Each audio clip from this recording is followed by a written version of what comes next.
नमस्कार दोस्तों। तो इंडिया पाकिस्तान टेंशन के बीच में कल एक और शांति भरा दिन रहा।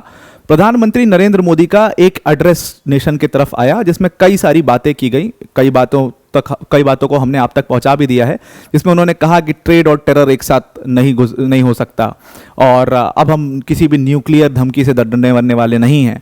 और अब भारत की जो पूरी पॉलिसी है टेररिज्म को लेकर के वो चेंज हो चुकी है। अब हम शांति से बैठ करके देखने वाले नहीं हैं, अब हम घुस करके मारेंगे। ये सारी चीज़ें प्रधानमंत्री नरेंद्र मोदी ने कहीं उस चीज़ के ऊपर। लेकिन अगर आप ध्यान देंगे तो प्रधानमंत्री नरेंद्र मोदी का जब ये एड्रेस हुआ उसके ठीक थोड़ी देर पहले डोनाल्ड ट्रंप का एक क्लेम आया। डोनाल्ड ट्रंप ने भी एक एड्रेस दिया।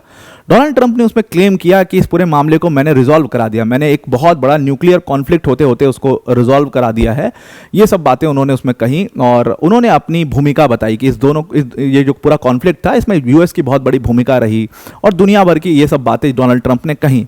अब इसके ऊपर सवाल अपोजिशन शुरू कर चुका है भारतीय सरकार के ऊपर। अपोजिशन यानी कि कांग्रेस लीडर्स ने यहाँ पर प्रधानमंत्री नरेंद्र मोदी और पूरी जो एनडीए की सरकार है उनके ऊपर सवाल खड़ा किया है कि भाई आपका जो इस पूरे कॉन्फ्लिक्ट के अंदर यूएस का क्या रोल है, यह आपको दुनिया को, देश को बताना चाहिए। देश डिजर्व्स टू नो कि यूएस ने इसमें एग्जैक्टली किया क्या है, क्योंकि डोनाल्ड ट्रंप उधर कुछ और क्लेम कर रहे हैं, पाकिस्तान उधर कुछ और क्लेम कर रहा है और हमारी सरकार ने पूरे एड्रेस में, मतलब प्रधानमंत्री ने पूरा एड्रेस दिया लेकिन उसमें एक जगह भी यूएस या डोनाल्ड ट्रंप का जिक्र तक नहीं आया है और उधर डोनाल्ड ट्रंप कुछ और ही क्लेम करके बैठ रहे हैं। तो इसके ऊपर क्लैरिटी तो मिलनी चाहिए। वाजिब सवाल है बिल्कुल, जो जयराम रमेश जी ने जो ये पूरा सवाल पूछा है कि जो ट्रंप ने पूरा रिविलेशन किया है क्या सच है वो, या उसका क्या उसमें पूरा रोल रहा, क्या अब कश्मीर इशू के अंदर पूरा यूएस भी घुसेगा, क्या थर्ड पार्टी को हम एक्सेप्ट करेंगे, ये सारे सवाल जो हैं वो जाकर के खड़े हो जाते हैं और कहीं ना कहीं वो जो सरकार है या प्रधानमंत्री है उसका जवाब उनको देना चाहिए। वाजिब सवाल भी है। आते हैं इस टॉपिक के ऊपर, डिटेल में डिस्कस करते हैं एग्जैक्टली क्या क्या हुआ, क्या क्या सवाल पूछे जा रहे हैं और अपोजिशन कैसे कैसे सवाल खड़ा कर रहा है। और मैं इस चीज़ को पहले ही क्लियर कर रहा हूँ आपको, इसको आप थोड़ा सा भी कंफ्यूज मत करिएगा। ये सवाल जो पूछे जा रहे हैं वो सरकार से पूछे जा रहे हैं, यानी कि प्रधानमंत्री और उनकी गवर्नमेंट से पूछे जा रहे हैं। ये को सवाल सेना से बिल्कुल नहीं पूछे जा रहे हैं या आर्म्ड फोर्सेस के ऊपर ऐसा कोई भी सवाल खड़ा नहीं किया जा रहा है। तो ऐसे मतलब जब आप एक डेमोक्रेटिक कंट्री में होते हैं सवाल पूछे जाते हैं और उसका जवाब सरकार को देना भी चाहिए। इसमें सेना का कुछ लेना देना नहीं है। सेना ने अपना काम बहुत बखूबी किया है और उसके ऊपर किसी को कोई डाउट नहीं है। ये बात खुद जयराम रमेश जी ने क्लैरिटी पहले ही दे दी है। तो वाजिब सवाल है, देखते हैं क्या उन्होंने पूछा है, क्या क्या सवाल आते हैं। पर वीडियो में आगे जाने से पहले एक बड़ी अनाउंसमेंट अनअकैडमी टीम की तरफ से कि अनअकैडमी प्रीलिम्स मॉक ड्रिल लेकर के आया आपके लिए। और ये मॉक ड्रिल आज यानी 13 तारीख जब मैं वीडियो रिकॉर्ड कर रहा हूँ ऑलरेडी शुरू हो चुकी है। 9:30 बजे पहला पेपर था, तो 13 से 15 तक इसी तरीके से जीएस टेस्ट हर दिन 9:30 बजे सुबह आपके लिए रखे जाएंगे और 16 और 17 तारीख को सीसैट के टेस्ट 2:30 बजे दोपहर में रखे जाएंगे और 18 मई को एक पूरा ग्रैंड टेस्ट होगा। जीएस सीसैट दोनों सब्जेक्ट्स के जो टेस्ट है 9:30 बजे और 2:30 बजे इन टेस्ट को रखा जाएगा। डिस्क्रिप्शन में इसके लिंक है, फ्री ऑफ कॉस्ट आप इस पर रजिस्ट्रेशन कर सकते हो। इसमें आपकी ऑल इंडिया रैंकिंग भी आएगी। हज़ारों बच्चे ये टेस्ट देते हैं, तो उसमें आपको एक्जैक्टली समझ में आ पाएगा कि आप कहाँ पर स्टैंड करते हो। तो इसको आप जरूर दीजिएगा अगर आप 2025 का प्रीलिम्स देने जा रहे हैं, सुपर इंपॉर्टेंट है आपके लिए। अब आते हैं अपने टॉपिक के ऊपर वापस। तो यहां पर जयराम रमेश जी ने एक सवाल पूछा। उन्होंने प्रधानमंत्री को क्वेश्चन किया कि भाई आपने अपना जो स्पेशल एड्रेस दिया उससे पहले डोनाल्ड ट्रंप ने एक बहुत बड़ा रिविलेशन किया और कहीं ना कहीं वो आपके पूरे एड्रेस को ओवर पावर करता है। उस रिविलेशन में डोनाल्ड ट्रंप ने कहा कि देखो हम जो है हमने इस बहुत बड़ा न्यूक्लियर कॉन्फ्लिक्ट होते होते बचा लिया। हमने दोनों कंट्रीज को, जो दोनों कंट्रीज कॉन्फ्लिक्ट में थी, झगड़ा कर रही थी, उनको हमने करते हुए रोक दिया और हमने पाकिस्तान के अगेंस्ट में जो ऑपरेशन सिंदूर हुआ वो हमने पूरी तरीके से रोक दिया। और इसमें हम इसलिए रोक दिया क्योंकि हम इन दोनों कंट्रीज के साथ ट्रेड करने जा रहे हैं। तो सवाल ये है प्रधानमंत्री नरेंद्र मोदी से कि क्या जो ऑपरेशन सिंदूर जो पाकिस्तान के अगेंस्ट में हो रहा था उसको फिलहाल के लिए रोका गया है क्योंकि हमारे ऊपर ट्रेड ऑब्लिगेशंस का प्रेशर था? क्या हमारे ऊपर कोई ट्रेड ऑब्लिगेशंस थे? क्या यूएस हमारे ऊपर ट्रेड को लेकर के प्रेशर बना रहा था? यह सवाल जयराम रमेश जी ने प्रधानमंत्री नरेंद्र मोदी से पूछा, या कांग्रेस पार्टी ने या अपोजिशन ने, पूरे अपोजिशन ने गवर्नमेंट से पूछा है और गवर्नमेंट को इसका आंसर देना चाहिए। क्योंकि डोनाल्ड ट्रंप का जो क्लेम है, उन्होंने कहा कि हमने एक न्यूक्लियर कॉन्फ्लिक्ट को होते होते रोक लिया है।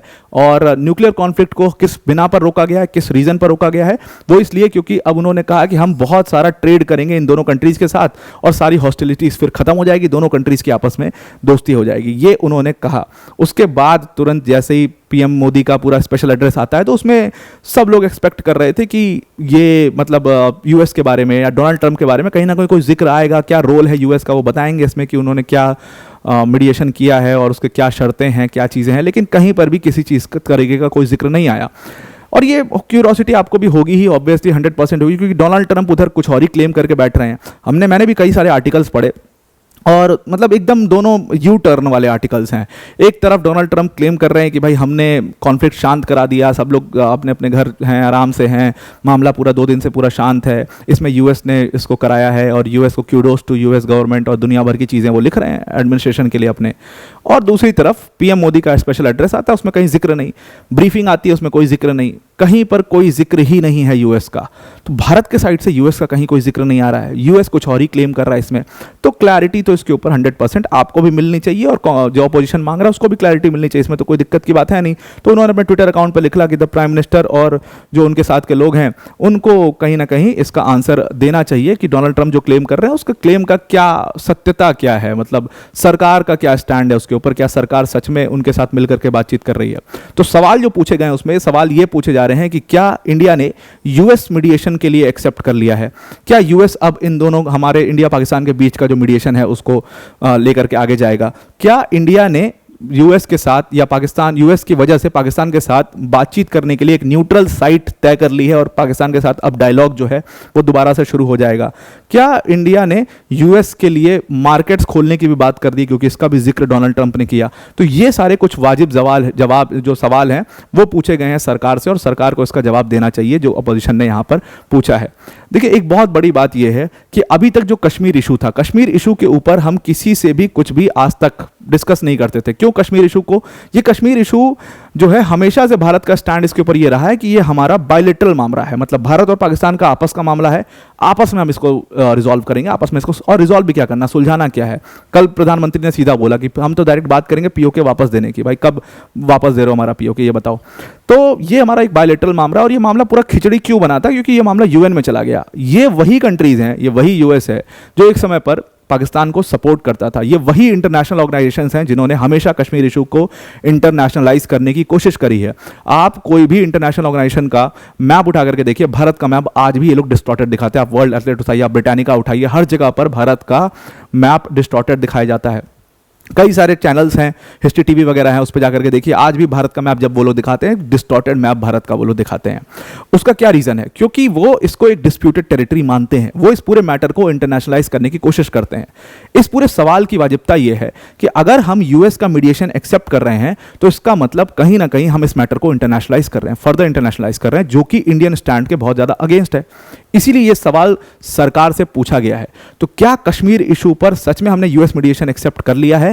ये एक सवाल है जो सरकार को जवाब जिसका देना चाहिए। उसके आगे फिर जो है कांग्रेस और फिर पार्टी का अपना मतलब जो होता है अपोजिशन और गवर्नमेंट के बीच का बातचीत वो हुई, जिसमें पवन खेड़ा जी ने कहा कि भाई ऑल पार्टी मीटिंग इसमें प्रधानमंत्री नरेंद्र मोदी को बुलानी चाहिए, सारे पॉलिटिकल पार्टीज की मीटिंग, और उसमें एड्रेस करना चाहिए। जो डायलॉग बाजी वन लाइनर्स हो रही है ये सब सही बात नहीं है, उनको एक्चुअल किन टर्म्स पर ये सीज फायर हुआ है, एक्चुअल किन टर्म्स पर ये ऑपरेशन सिंदूर रुका है, ये सब उनको बताना चाहिए। कल भी हमने कुछ ड्रोन्स का जिक्र सुना, हालांकि उसको ऑफिशियल सोर्सेस ने कंफर्म नहीं किया। पीटीआई का एक उसके ऊपर आर्टिकल आया है जिसमें पीटीआई ने कहा कि सरकार ने कहा है कि डरने की कोई ज़रूरत नहीं है, ये बस ऐसे है, नॉर्मल है, कुछ ऐसी बात नहीं है। और आज स्कूल जम्मू एंड कश्मीर के अंदर खुल गए, तो मामला मतलब शांत है फिलहाल, अभी ऐसा कुछ नहीं हुआ है।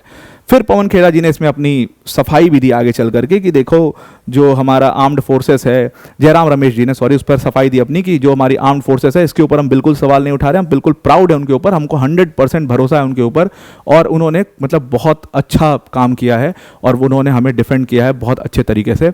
लेकिन यहाँ पर सरकार से सवाल पूछे जा रहे हैं और सरकार से सवाल पूछना हमारा हक है, वो हम अपना हक को यूज़ कर रहे हैं और हम सरकार से सवाल पूछे, सरकार को इसके ऊपर जवाब देना चाहिए। और ये ठीक बात भी है कि अगर आप एक डेमोक्रेटिक कंट्री में रहते हो तो सरकार से सवाल पूछना आपका भी हक है, आप भी इस पर दे सकते हो। यूएस प्रेसिडेंट का जो मतलब पूरा स्टेटमेंट है, पवन खेड़ा का भी इसमें फिर आया, जो कांग्रेस के मीडिया डिपार्टमेंट के हेड हैं उनका भी इसमें सवाल पूछना आया सरकार से कि भाई जो यूएस का स्टेटमेंट है वो बड़ा डिस्टर्बिंग है और उसका क्लैरिफिकेशन हमें चाहिए गवर्नमेंट से कि एग्जैक्टली जो ये ऑपरेशन सिंदूर रुका, क्या वो सिर्फ और सिर्फ ट्रेड ऑब्लिगेशंस की वजह से रुका? क्या हमें ट्रेड के लिए हम इतना ज़्यादा आतुर हो चुके हैं कि हम ऑपरेशन सिंदूर को बीच में रोक दे रहे हैं? हम यूएस को मीडिएशन करने के लिए बुला दे रहे हैं बीच में कश्मीर इशू में, जो कश्मीर इशू आज तक किसी थर्ड पार्टी ने इसमें इन्वॉल्व होने की कोशिश नहीं करी, ना हमने इन्वॉल्व होने दिया। क्या उसमें अब कश्मीर इशू के अंदर अब क्या यूएस घुस जाएगा? क्या डोनाल्ड ट्रंप कश्मीर इशू के ऊपर बात करेंगे? क्या वो इस पूरे इशू को सुलझाने की कोशिश करेंगे? ये सारे सवाल हैं जो गवर्नमेंट को जवाब देने चाहिए। गवर्नमेंट बहुत जल्दी इसका जवाब देगी भी।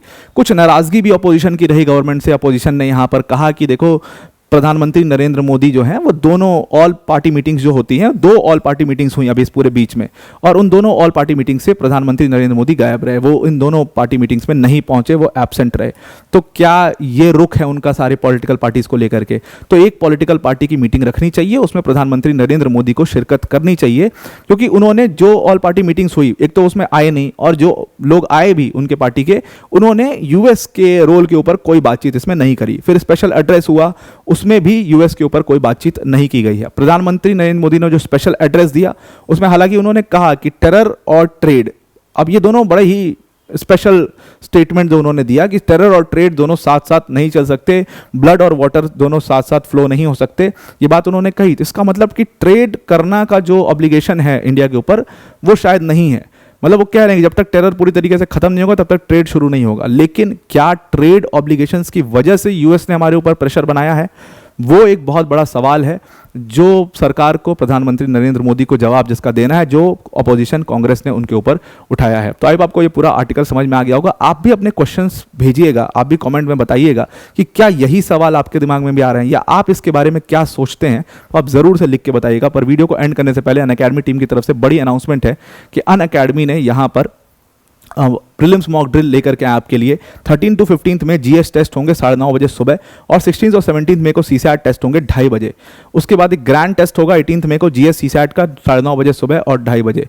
अब यहाँ पर जो टेस्ट है इसमें हज़ारों बच्चे शिरकत करेंगे, आपके लिए ऑल इंडिया रैंकिंग इसमें दी जाएगी, पता लग पाएगा आप कहाँ स्टैंड करते हो। अगर आप 2025 का प्रीलिम्स दे रहे हो, बहुत ही इंपॉर्टेंट टेस्ट है, इसको ज़रूर से ज़रूर आप अटेम्प्ट करिए। डिस्क्रिप्शन में इसकी लिंक है, उस पर जाकर के आप फ्री ऑफ कॉस्ट इसके लिए रजिस्टर कर सकते हो। तो आपको पूरा आर्टिकल समझ में आ गया होगा। आज के लिए इतना ही। Thank you and have a nice day.